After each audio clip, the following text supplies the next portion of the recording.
ইরানের দুর্গম পাহাড়ে টান টান উত্তেজনা, ঘড়ির কাঁটার সাথে পাল্লা দিয়ে চলা এক রুদ্ধশ্বাস অভিযান এবং অবশেষে বিজয়। ঠিক যেন কোনো হলিউড থ্রিলারকেও হার মানিয়ে দেওয়ার দাবি করেছে মার্কিন সেনাবাহিনী।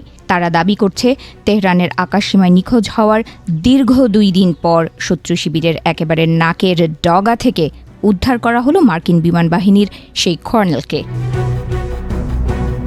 নিখোঁজ সেনাকে উদ্ধারের দাবির পর সামাজিক যোগাযোগ মাধ্যম ট্রুথ সোশ্যালে রীতিমতো নাটকীয় ভঙ্গিতে বিজয়ের ঘোষণা দেন মার্কিন প্রেসিডেন্ট ডোনাল্ড ট্রাম্প। তিনি লিখলেন, উই গট হিম। ট্রাম্পের দাবি অনুযায়ী মার্কিন সামরিক ইতিহাসের অন্যতম দুঃসাহসিক এক অভিযানের মাধ্যমে ইরানে আটকে পড়া ওই অফিসারকে নিরাপদে ফিরিয়ে আনা হয়েছে। শুক্রবার যখন ইরানের আকাশসীমায় মার্কিন F-15E স্ট্রাইক ঈগল বিমানটি ভূপাতিত হয়, তখন থেকেই শুরু হয়েছিল চরম অনিশ্চয়তা। বিমানের অন্য এক ক্রুকে তৎক্ষণাৎ উদ্ধার করা গেলেও এই কর্নেল পাহাড়ের খাঁজে নিখোঁজ হয়ে যান। প্রেসিডেন্ট ট্রাম্প জানান, কর্নেল আহত হলেও তিনি বর্তমানে সম্পূর্ণ বিপদমুক্ত এবং নিরাপদ। ট্রাম্পের দাবি মতে কর্নেলকে উদ্ধারের জন্য পেন্টাগন কোনো ঝুঁকি নিতে চায়নি। তার নির্দেশে ডজন মার্কিন যুদ্ধবিমান ইরানের আকাশসীমায় প্রবেশ করে। আধুনিক বিশ্বের সবচেয়ে শক্তিশালী এবং প্রাণঘাতী অস্ত্রসজ্জিত হয়ে এই বহর পাহাড়ে প্রাণের বাজি রেখে লড়াই করা মার্কিন সেনাকে আড়াল করে রেখেছিল, যাতে ইরানি বাহিনী তার নাগাল না পায়।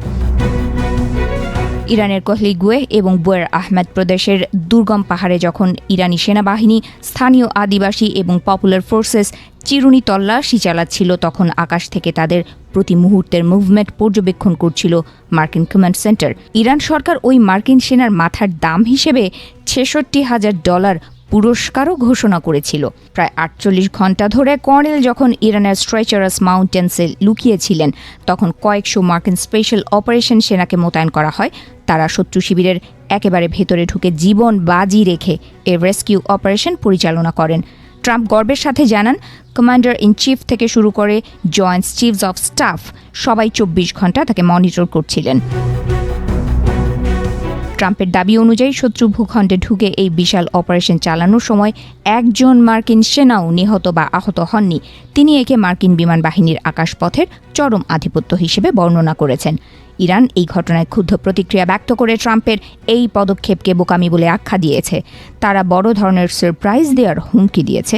এর আগে কুয়েত সীমান্তেও একটি মার্কিন A-10 ওয়ারথগ বিমান ভূপাতিত করার দাবি করেছে ইরান।